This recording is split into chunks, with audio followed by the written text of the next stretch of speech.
আজকে মনে হচ্ছে এই জনতার একটা বড় উৎসাহ, বহু মানুষের ভিড়, সবাই অনেক আশা করে আছে এবং এসছে। আমার প্রায় 15 বছর ধরে যা পাইনি, এবার সেই পাওনাটা মানুষ পাবে এবং পাতে পারে আমাদের ভালো লাগবে। সেই জন্য সদস্য আজ গঙ্গারামপুর রবীন্দ্রভবনের মধ্যে আয়ুষ্মান কার্ড বানানো হচ্ছে। যারা এখনও পর্যন্ত বানায়নি তারা আগামীকাল এসে নিয়ে অবশ্যই বানাতে পারেন।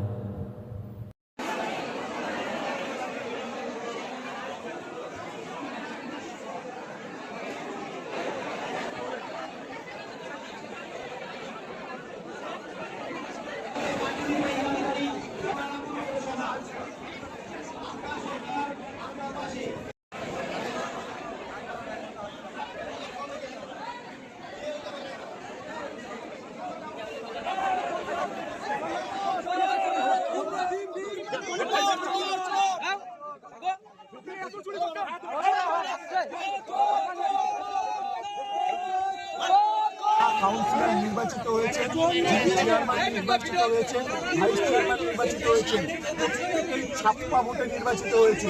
সেই সময় মানুষ সরকারি পক্ষের ভয়ে তরাসে কেউ কিছু বলতে পারেনি, কিন্তু আজকে নতুন সরকার এসছে, বদলের সরকার এসছে, উন্নয়নের সরকার এসছে।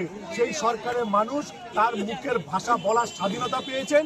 সেই জায়গা থেকে সাধারণ মানুষ ওনাকে